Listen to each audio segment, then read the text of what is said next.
कला वाणिज्य व विज्ञान कनिष्ठ महाविद्यालय कोपरगाव आयोजित ऑनलाईन लेक्चर सिरीजमध्ये मी प्राध्यापक गायकवाड के आपलं सहर्ष स्वागत करतो।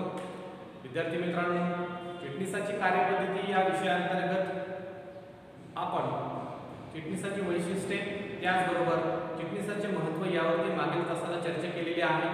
ती आपण घरी पुस्तकामध्ये वाचलेली असेल, त्याचा अभ्यास केलेला असेल असं मी गृहीत धरतो। आणि आज आपण फिटनेसची कार्यपद्धती या विषयाच्या लेक्चरमध्ये महत्त्वाचं जी कन्सेप्ट आहे ती आपण पाहणार आहोत, फिटनेसचे प्रकार। मग फिटनेस म्हणजे काय या संदर्भामध्ये मागे आपण खूप चर्चा झालेली आहे। फिटनेसचे महत्त्व माहिती झालेली आहे, फिटनेसची वैशिष्ट्ये माहिती झालेली आहे, परंतु व्यवसाय संस्थेच्या माध्यमातून म्हणजे व्यवसाय संस्थेचे विविध प्रकार आहेत, त्या प्रकारामध्ये फिटनेस कुठली भूमिका निर्माण करतो, कुठल्या भूमिकेत तो काम करतो, त्याची नियुक्ती कशी ठरली जाते, त्याची कार्य काय असतात या संदर्भामध्ये पण माहिती असणं आपल्याला तितकंच गरजेचं आहे। म्हणून आजच्या तासाला आपण फिटनेसचे प्रकार हा भाग शिकणार आहोत। आता फिटनेसच्या प्रकारामध्ये महत्त्वाचे दोन प्रकार लक्षात ठेवायचे। त्यामध्ये पहिला आहे खाजगी फिटनेस आणि दुसरा आहे संस्थात्मक फिटनेस। याचा अर्थ फिटनेस दोन प्रकारचा असतो। पहिला प्रकार म्हणजे खाजगी फिटनेस आणि दुसरा प्रकार म्हणजे संस्थात्मक फिटनेस। मग आता नाव जर आपण व्यवस्थित वाचलं तर आपल्या लक्षात येईल। पहिलं नाव आपल्याला काय म्हणतात? खाजगी फिटनेस। खाजगी याचा अर्थ व्यक्तिगत फिटनेस। मग व्यक्तिगत फिटनेस याच्या संदर्भामध्ये जर आपल्याला बोलायचं असेल तर आपण असं म्हणू शकतो की अतिव्यस्त असणाऱ्या व्यक्ती की जे आपली दैनंदिन कामे करण्यासाठी देखील त्यांच्याकडे पुरेसा वेळ नाहीये, अशा व्यक्ती आपली दैनंदिन स्वरूपाची कामे करण्यासाठी एखाद्या तज्ञ व्यक्तीची नेमणूक करतात, त्या व्यक्तीला आपण खाजगी फिटनेस असं म्हणतो।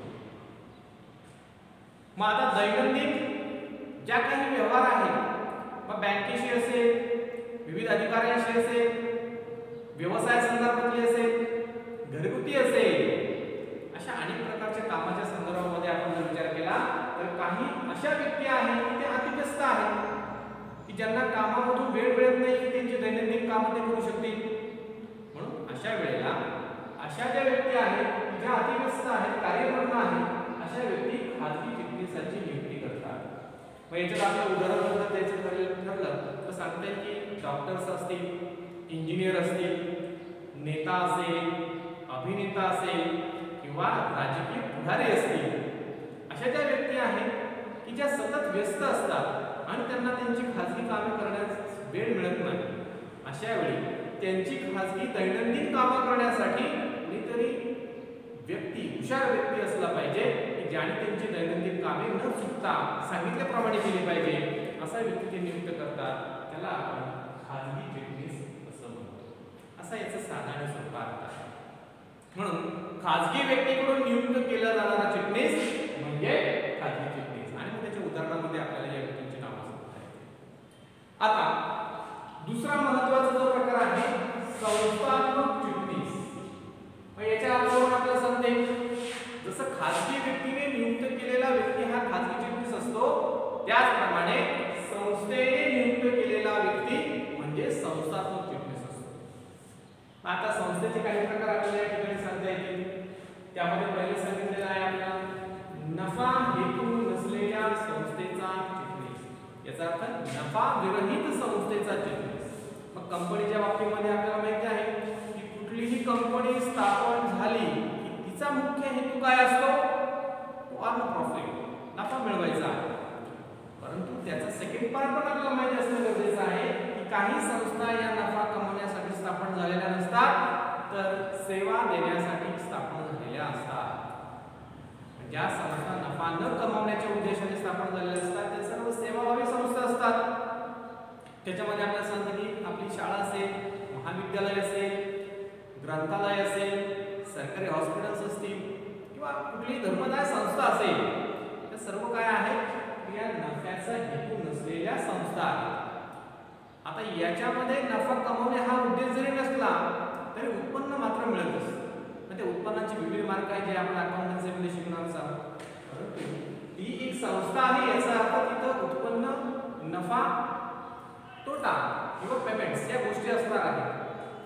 या ठिकाणी आर्थिक स्वरूपाचे व्यवहार होत असणार आहेत. म्हणून या ठिकाणी देखील चिटणीसाची गरज निर्माण होते.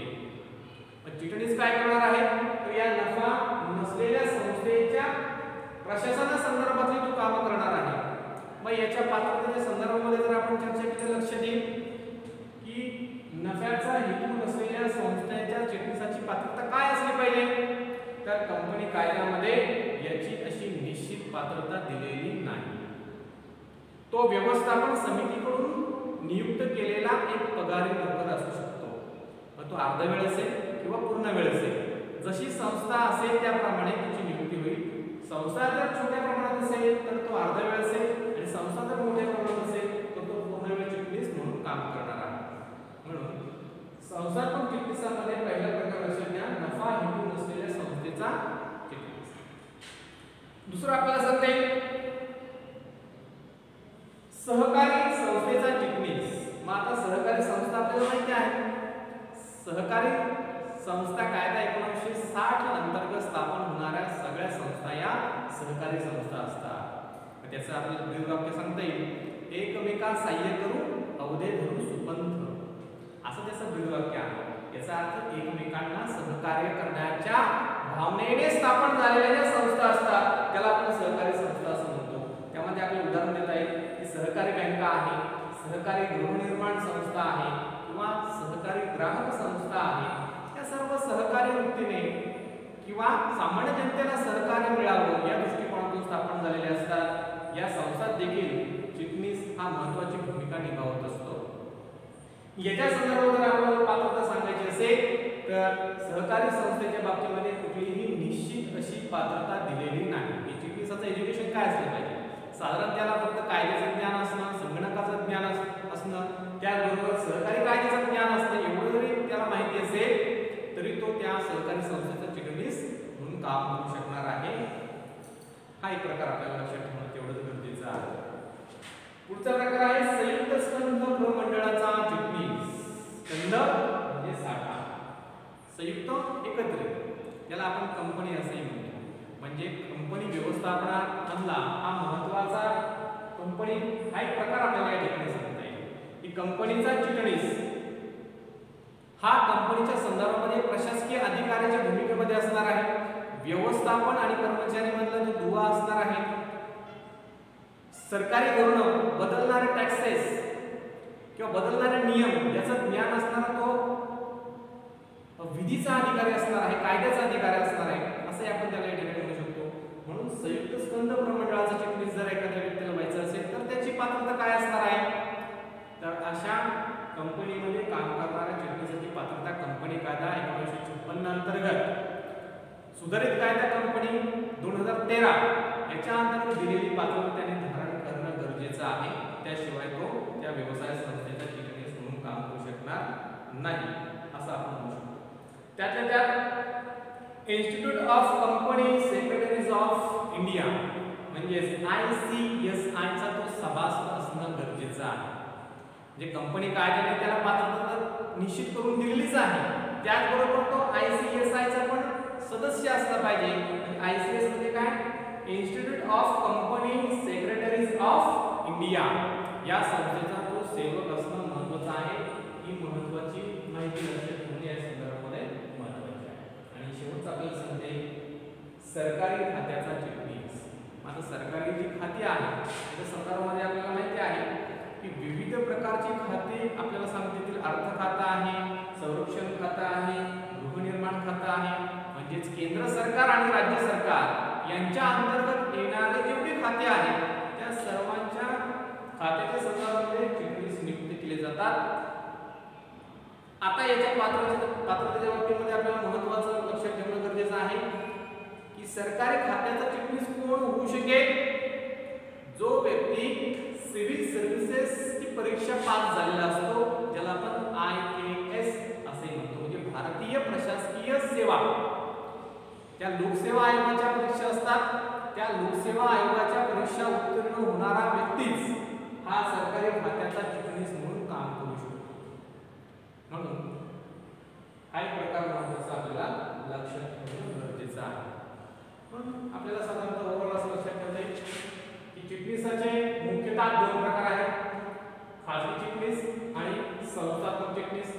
ज्यामध्ये पहिला प्रकार जो आहे खाजगी चिटणीस, खाजगी व्यक्तीने नियुक्त केलेला चिटणीस म्हणजे खाजगी चिटणीस आणि संस्थेने नियुक्त केलेला चिटणीस म्हणजे संस्थात्मक चिटणीस. आणि मग या चार ज्या संस्था दिलेल्या आहेत त्या आपल्याला लक्षात ठेवणं गरजेचं आहे.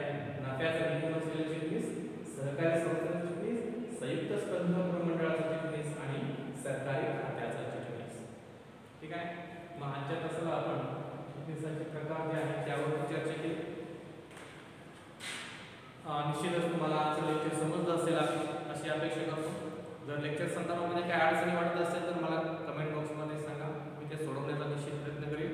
सदर माहिती पुस्तकामध्ये दिलेली आहे ती तुम्ही वारंवार वाचा, जेणेकरून तुम्हाला त्या कन्सेप्ट ज्या आहेत त्या क्लिअर होतील. पुढच्या तासाला आपण याची जी पुढची कन्सेप्ट आहे ती पाहणार आहोत.